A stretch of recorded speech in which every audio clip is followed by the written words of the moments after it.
आज हम एक ऐसी कहानी पर बात करने वाले हैं जो हमारे सिस्टम की बुनियाद पर ही कुछ बहुत गंभीर सवाल खड़ी करती है। ये कहानी है 23 साल के एक मजदूर योगेश यादव की। ये सिर्फ शब्द नहीं है, ये एक माँ की आवाज है। और इस पूरी कहानी का दिल, इसकी जो भावना है, वो इन्हीं शब्दों में छिपी है। यहीं से हम इस मामले की तह तक पहुंचने की कोशिश करेंगे। न्यूज़ पिंच की एक रिपोर्ट हमें उत्तर प्रदेश के फिरोजाबाद के एक दूर दराज के गांव में ले जाती है। सोचिए, एक छोटा सा अंधेरा कमरा, वो भी किराए का। बस यही है योगेश का घर, जहां से दिल्ली पुलिस उसे गिरफ्तार करके ले गई। चलिए, सबसे पहले इस कहानी के मानवीय पहलू को समझते हैं। आखिर इस एक गिरफ्तारी ने एक पूरे परिवार पर क्या असर डाला है। देखिए, रिपोर्ट में जो तस्वीर सामने आती है, वो सच में दिल दहला देने वाली है। योगेश की माँ बीमार हैं। घर ऐसा कि ठीक से रोशनी तक नहीं आती। खाना पकाने के लिए लकड़ी इकट्ठा करके एक अस्थायी चूल्हे पर काम चलाया जाता है। हालात इतने खराब हैं कि परिवार के पास अपने बेटे की जमानत तो छोड़िए, दिल्ली तक आने जाने के लिए बस का किराया तक नहीं है।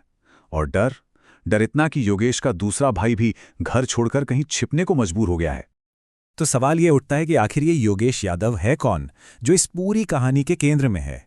चलिए उसकी जिंदगी के बारे में थोड़ा और जानते हैं। उम्र सिर्फ 23 साल। एक नौजवान जिसकी जिंदगी तो अभी ठीक से शुरू भी नहीं हुई थी। और वो दिहाड़ी मजदूरी करता था। मतलब एक दिन की कमाई महज 200 से 300 रुपए। जरा सोचिए, इतनी कम कमाई में वो सिर्फ अपना नहीं बल्कि अपने पूरे परिवार का पेट पालता था। आस पड़ोस के लोग बताते हैं कि वो एक बहुत ही शांत और सीधा साधा लड़का था। कभी किसी से लड़ाई झगड़ा नहीं। उसका बस एक ही मकसद था, मेहनत करना और 2 वक्त की रोटी कमाना। तो फिर सवाल ये है कि योगेश जैसा एक आम सा मजदूर आखिर गिरफ्तार कैसे हो गया। इस सवाल का जवाब दिल्ली में हुई एक घटना में छिपा है, जिसने इस पूरी कहानी को जन्म दिया। अब देखिए कि पुलिस के बयानों के आधार पर रिपोर्ट में घटनाओं का क्रम क्या बताया गया है। एक 25 साल के लड़के की एक गड्ढे में गिरकर मौत हो जाती है, जिसे कथित तौर पर सिस्टम की लापरवाही का नतीजा माना जा रहा है। एक राहगीर ये बात वहां के गार्ड को बताता है।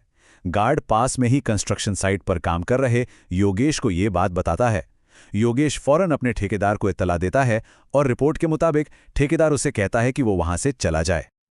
और बस यहीं से इस कहानी का सबसे अहम और उलझा हुआ हिस्सा शुरू होता है। एक तरफ है पुलिस का आधिकारिक आरोप और दूसरी तरफ है एक बिल्कुल अलग हकीकत।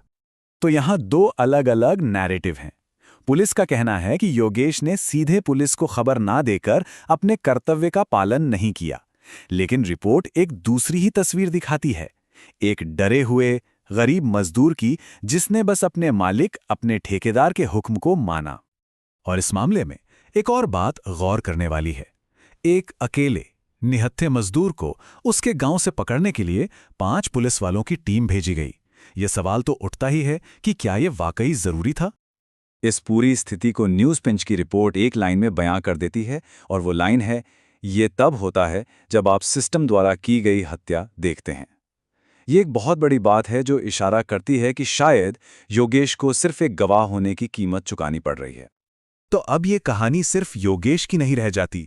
ये कहानी जवाबदेही, ताकत के इस्तेमाल और खुद हमारे सिस्टम से जुड़े बड़े और गहरे सवाल खड़ी करती है। ये कोई छोटी मोटी अपील नहीं है। रिपोर्ट में सीधे देश के सबसे बड़े अधिकारियों से दखल देने की मांग की गई है। गृह मंत्री अमित शाह से लेकर दिल्ली पुलिस कमिश्नर सतीश गोलचा तक सबसे इस मामले में हस्तक्षेप करने को कहा गया है। मतलब रिपोर्ट का जो निचोड़ है वो ये है कि योगेश को एक आसान बलि का बकरा बनाया गया है।